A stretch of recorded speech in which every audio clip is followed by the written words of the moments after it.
ناظرین، ہم امریکہ جیسے ملک سے جو سپر پاور کہلاتا ہے، ہم یہ توقع نہیں کرتے کہ وہاں پر اگر کوئی حادثہ پیش آ جائے یا وہاں پر کوئی آفت آ جائے تو اتنے دن لگ سکتے ہیں اس پر قابو پانے کے لیے۔ اور خاص طور پر جو یہ لاس اینجلس میں آگ لگی ہے، 2 ہفتے کو ہونے کو ہیں لیکن ابھی تک اس پر قابو نہیں پایا جا سکا۔ اس کی ایک بڑی اور بنیادی وجہ یہ سامنے آ رہی ہے کہ جس طریقے سے یہ آگ لگی اس میں جو قدرت کا کردار تھا وہ بڑا اہم ہے۔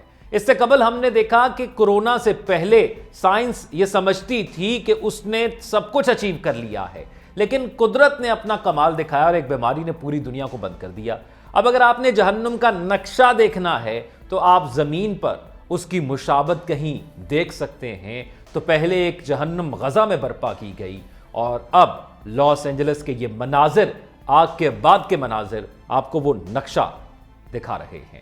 لاس اینجلس میں آگ کیسے لگی، یہ معمہ حل ہونے کا نام نہیں لے رہا۔ سوشل میڈیا پر ایک ویڈیو سامنے آئی ہے جس میں ایک پرندہ اپنے منہ سے آگ نکالتا ہے اور آگ لگتی ہے۔ اب اس کو ریلیٹ کیا جا رہا ہے لاس اینجلس کی آگ کے حوالے سے۔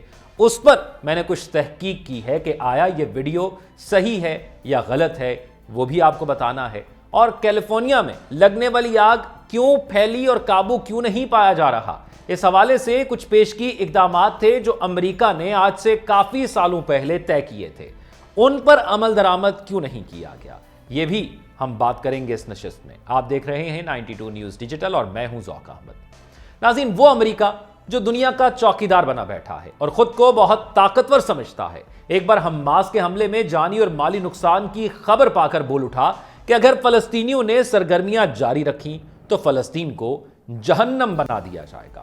مسلم امہ کی بے حسی اور دنیا کے چوکیدار امریکہ اور امن کے رکھوالوں کی دست درازیوں پر قدرت نے اپنا کام دکھایا اور امریکی صوبے کیلیفورنیا کے جنگلات میں آگ لگ گئی اور تقریباً 80 کلومیٹر فی گھنٹہ کی رفتار سے چلنے والی تیز ہواؤں کے چکھڑ نے آگ کے شعلوں پر مہمیز دی اور پھر فلسطین کے بجائے امریکی ریاست کیلیفورنیا جہنم کا نقشہ پیش کرنے لگی۔ امریکی شہر لاس اینجلس 1 ہفتے سے زیادہ عرصے سے آگ کے خلاف نبردآزما ہے۔ آگ سے 27 افراد جان کی بازی ہار گئے ہیں، 40,000 ایکڑ اراضی راکھ کا ڈھیر بن گئی ہے، جبکہ 12,300 سے زائد گھر اور کاروبار تباہ ہوئے ہیں۔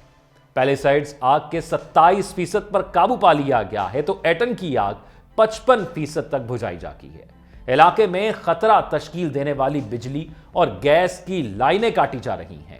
فائر بریگیڈ کا عملہ کتوں کی مدد سے ملبے تلے دبے 30 سے زائد افراد کی تلاش کر رہا ہے۔ مونٹری بے میں ایک پاور پلانٹ میں بھی آگ بھڑک اٹھی۔ اس بات کا تعین ہوا ہے کہ یہ آگ پاور پلانٹ میں توانائی کا ذخیرہ کرنے والی تنصیب میں لگی ہے۔ سڑکیں بند کر دی گئیں اور آس پاس کے علاقوں کو خالی کرا لیا گیا۔ آگ پر کافی حد تک قابو پا لیا گیا ہے۔ آگ لگنے سے شہر میں تعلیم کا نظام بھی درہم برہم ہو گیا۔ جن سکولوں میں 14,000 طلباء زیر تعلیم ہیں وہ بند ہیں۔ جہاں حاضری لازمی نہیں، طلباء کو آن لائن کورسز دیے جا رہے ہیں۔ آگ سے ہونے والے معاشی نقصان کا تخمینہ 250 سے 275 بلین ڈالر لگایا گیا ہے۔ آگ اتنی شدید اور تیز تھی کہ اس نے لاس اینجلس کو خاک کا ڈھیر بنا دیا۔ وہ شہر جہاں ہر طرف روشنیاں ہی روشنیاں تھی اور زندگی کے تمام لطف حاصل تھے، وہاں آگ لگنے کے بعد اسے دیکھ کر یوں محسوس ہوتا ہے جیسے کسی نے ایٹمی حملے کے ذریعے شہر کو تباہ و برباد کر دیا ہو۔ ایک امریکی صدر کے صاحبزادے کا مکان بھی اس آگ میں جل کر خاکستر ہو گیا۔ یہ کسی انسان کی کارروائی نہیں، قدرت کا انتقام ہے۔ مسلم امہ تو اپنی بے حسی کے حصار میں جواب دہی میں پھنسی ہوئی تھی۔ فلسطینیوں کا کوئی پرسان حال نہ تھا۔ قدرت نے اپنی چال چلی اور ہر جائیداد، ہر مکان اس طرح خاکستر ہو گئے کہ مکان کھنڈرات میں تبدیل ہو کر رہ گئے۔ امریکی محکمہ موسمیات کے مطابق اس علاقے میں اگلے ہفتے تک بارش کا بھی کوئی امکان نہیں کہ اس خوفناک آگ کو بجھا سکے۔ گویا عذاب آگ اور ہوا کی تیزی اور آسمانی پانی کی نایابی کی شکل میں آیا ہے۔ انسانی کوششوں سے تو امریکہ جیسی بڑی طاقت کو زیر کرنے کی ہمت کسی ملک میں نہیں تھی اور نہ ہے، مگر آفت سے کوئی نہیں بچ سکتا۔ اب لاس اینجلس کی دوبارہ آباد کاری کے لیے مہینوں چاہیے ہوں گے اور کھربوں روپے کی ضرورت پڑے گی۔ ایک اندازے کے مطابق اس آتش زدگی کو اب تک کی سب سے زیادہ نقصان دہ آتش زدگی قرار دیا گیا ہے۔ 150 سے زائد ارب ڈالر کا نقصان ہوا تو اندازہ لگا لیجئے کہ اسے دوبارہ تعمیر کرنے میں کتنا